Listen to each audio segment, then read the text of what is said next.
ابراہیمی مذہب، حقیقت یا فسانہ؟ ابراہیمی مذہب کیا ایک نیا مذہب ہے جو اسلام، عیسائیت اور یہودیت کو یکجا کر کے بنایا جا رہا ہے اور خاموشی سے پروان چڑھ رہا ہے؟ کیا دنیا ایک ایسے دور کی طرف بڑھ رہی ہے جہاں مذہب ابراہیمی ایک نیا عالمی عقیدہ بن جائے؟ آئیے جانتے ہیں۔ اب تک ابراہیمی مذہب کے وجود کا کوئی سرکاری اعلان نہیں ہوا۔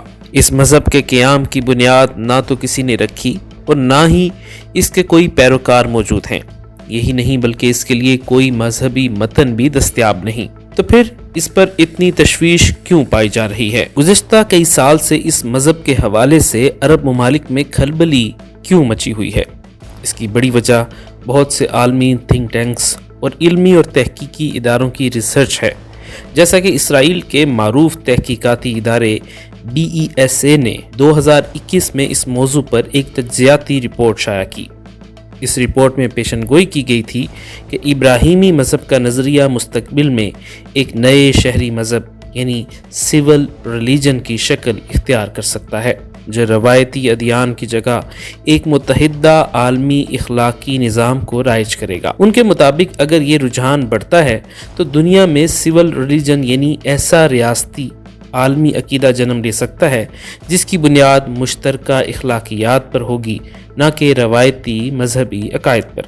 بنیادی طور پر 3 توحیدی مذاہب اسلام، عیسائیت اور یہودیت کو ابراہیمی ادیان کہا جاتا ہے کیونکہ ان کی نسبت حضرت ابراہیم علیہ السلام سے کی جاتی ہے۔ یہ اصطلاح قرآن میں آئے لفظ ملت ابراہیم یعنی ابراہیم علیہ السلام کا دین سے ماخوذ ہے۔ یہ سوال بہت اہم ہے کہ آیا ابراہیمی مذہب کی اصطلاح محض 3 بڑے مذاہب کی مشترکہ خصوصیات بیان کرنے کے لیے تھی، یا اس کے پس پردہ واقعی کسی نئے مذہبی فریم ورک کی تشکیل کا منصوبہ ہے؟ ناقدین کے مطابق اس تصور کے حامی تینوں ادیان کے درمیان اختلافی عقائد کو پسے پشت ڈال کر ایک ایسا اخلاقی اور روحانی اتحاد قائم کرنا چاہتے ہیں جو سب کو قابل قبول ہو۔ اس منصوبے کے تحت مشترکہ عقائد پر مبنی ایک ابراہیمی دین بنانے کی بات ہوتی ہے جس میں ایسی اقدار پر زور ہوگا جو اسلام، عیسائیت اور یہودیت میں قدرے یکساں ہیں، مثلا توحید کا تصور، اخلاقیات، محبت اور رحم دلی وغیرہ،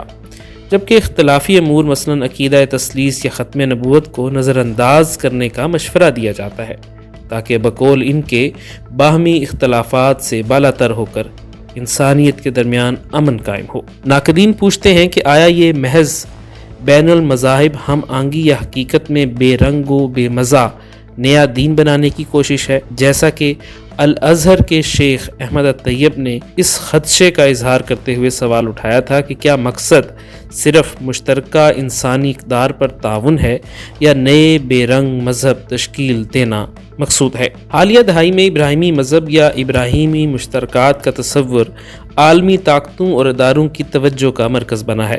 امریکہ اور مغربی دنیا میں اصطلاح مقبول عام ہوئی ہے جب بین المذاہب مکالمے میں مسلمانوں کو بھی شامل کرنے کے لیے یہودی عیسائی روایت کی جگہ ابراہیمی مذاہب کا تذکرہ شروع ہوا۔ سابق امریکی صدر باراک اوباما نے اپنے خطابات میں 3 ابراہمک فیتھس کہہ کر اس کی طرف اشارہ کیا، اور حال ہی میں صدر جو بائیڈن نے بھی 2022 میں عید الفطر کی مناسبت سے تینوں ابراہیمی مذاہب کے تہوار ایک ساتھ آنے کو ایک پیغام قرار دیا۔ امریکی سفارتکاروں نے عملی قدم کے طور پر جنوری 2020 میں ابراہمک فیتھ انیشیٹو کے نام سے ویٹیکن میں ایک بین المذاہب اجلاس منعقد کروایا جس میں 25 یہودی، عیسائی اور مسلم رہنماؤں نے عالمی امن اور اخوت کو فروغ دینے پر غور کیا۔ اسرائیل نے سفارتی محاذ پر اس اصطلاح کو اپنانے میں دلچسپی دکھائی۔ اگست 2020 میں اسرائیل اور متحدہ عرب امارات کے درمیان جو تاریخی امن معاہدہ ہوا، اسے علامتی طور پر معاہدہ ابراہیمی یعنی ابراہیم اکورڈ کا نام دیا گیا۔ اسی موقع کو یادگار بنانے کے لیے امارات کے حکمران محمد بن زائد نے ابوظہبی میں ابراہیمی فیملی ہاؤس تعمیر کرنے کا اعلان کیا۔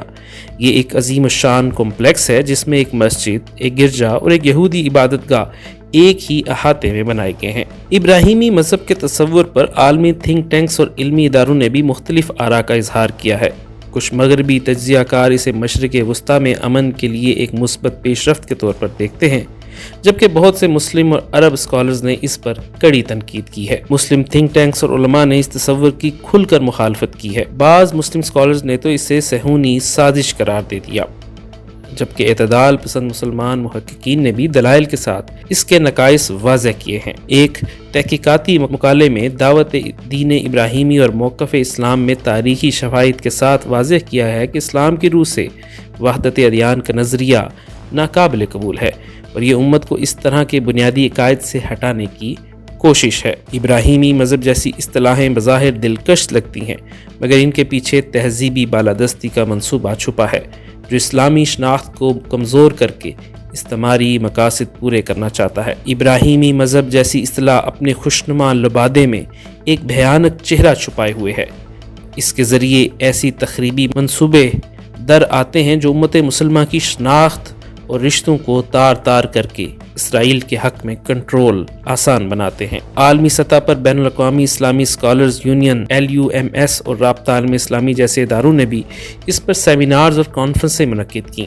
فروری 2021 میں دوحہ میں رابطہ عالم اسلامی اور عرب علماء کونسل کے اشتراک سے مذہب ابراہیمی پر اسلامی علماء کا موقف کے عنوان سے ایک کانفرنس منعقد ہوئی۔ اس میں متعدد ممالک کے جید علماء نے اسے مسترد کیا اور واضح کیا کہ اسلام اپنی اصل شکل میں مکمل ہے۔ اسے کسی نام نہاد مشترکہ مذہب میں ضم کرنا گمراہی ہے۔ مسلم دنیا میں ابراہیمی مذہب کے تصور پر شدید رد عمل سامنے آیا۔ سعودی عرب کے کبائر علماء نے اس بابت دو ٹوک فتویٰ جاری کیا۔ سعودی دارالفتہ کی مستقل کمیٹی نے ادیان کے اتحاد کے خیال کو یکسر مسترد کرتے ہوئے فتویٰ دیا کہ ایسے نظریات پھیلانے والے کفر کے مرتکب ہو رہے ہیں۔ فتوے میں کہا گیا ہے کہ اسلام واحد برحق دین ہے جو سابقہ تمام ادیان کو منسوخ کر چکا ہے۔ اس کے بعد کسی اور شریعت یا دین کی گنجائش نہیں ہے۔ چنانچہ اسلام کو یہودیت یا عیسائیت کے ساتھ مدغم کرنے کی کوشش قطعاً حرام اور ایک خطرناک سازش ہے۔ جامعہ ازہر مصر نے بھی دو ٹوک موقف اپناتے ہوئے کھلے لفظوں میں ابراہیمی مذہب کو مسترد کیا۔ انہوں نے کہا کہ یہ خیال ایک وہم اور سراب ہے اور حقیقت میں آزادی مذہب کو سلب کرنے کے مترادف ہے۔ الغرض امت مسلمہ کے علمی اور دینی حلقوں نے مجموعی طور پر ابراہیمی مذہب کے تصور کو شریعت اور عقیدے کے لیے خطرہ قرار دے کر مسترد کیا ہے۔ حمایت صرف ان حکومتی افراد یا نام نہاد تجدید پسندوں کی طرف سے آئی جو اسے امن کے نام پر ایک اچھا تجربہ قرار دیتے ہیں۔ تاہم مرکزی دھارے کے علماء کا دو ٹوک موقف یہی ہے کہ اسلام اپنے اصولوں کے لحاظ سے خود کفیل اور غیر لچکدار ہے۔ اس میں کسی دوسرے دین کا رنگ شامل کرنا دراصل اس کے رنگ کو پھیکا کرنے والی بات ہے۔ ابراہیمی مذہب کا نظریہ مسلمانوں کے بنیادی عقائد اور تشخیص کے لیے سنگین خطرات کا باعث ہو سکتا ہے۔ چند ممکنہ خطرات جو علماء اور مفکرین نے اجاگر کیے وہ یہ ہیں۔ ابراہیمی مذہب کا نظریہ بظاہر عالمی امن کی خوبصورت خواہش لیے ہوئے ہے، مگر اس کے دور رس اثرات بہت گہرے ہیں۔ یہ تصور آگے چل کر کیا شکل اختیار کرے گا یہ کہنا ابھی قبل از وقت ہے، لیکن احتیاط کا تقاضا یہی ہے کہ مسلمان علمی بصیرت کے ساتھ اس معاملے کو سمجھیں، افراط و تفریط سے بچتے ہوئے نہ تو ہر کسی کو کافر ٹھہرانے لگیں اور نہ ہی سادہ لوئی میں کسی عالمی یکساں مذہب کے جال میں پھنس جائیں۔ مستقبل قریب میں یہ نظریہ اگر ایک نئے مذہبی ڈھانچے میں ڈھلتا ہے تو مسلمانوں کو اپنی نسلوں کے ایمان کی حفاظت کے لیے سنجیدہ چیلنج درپیش ہوگا۔ ہمیں توازن کے ساتھ عالمی اتحاد اور اپنی دینی غیرت کے درمیان لائن کھینچنی ہوگی۔ اللہ تعالیٰ نے قرآن میں واضح فرمایا کہ اللہ چاہتا تو سب کو ایک ہی امت بنا دیتا، مگر اس نے آزمائش کے لیے مختلف راہیں بنائیں۔ مسلمانوں کو چاہیے کہ وہ پورے ادب اور حکمت کے ساتھ دنیا کو یہ پیغام دیں کہ عالمی امن کا راستہ مذاہب کو مٹانے سے نہیں بلکہ مذاہب کے ماننے والوں کے دل جوڑنے سے گزرتا ہے۔ انشاءاللہ اسلام اپنی حقانیت اور مضبوط بنیادوں کے باعث ہر فتنے کا مقابلہ کرنے کی صلاحیت رکھتا ہے، بشرطے ہم اس کی تعلیمات پر قائم رہیں اور کسی جذباتی نعرے یا بیرونی دباؤ کے زیر اثر اپنے ایمان کی متاع نہ کھوئیں۔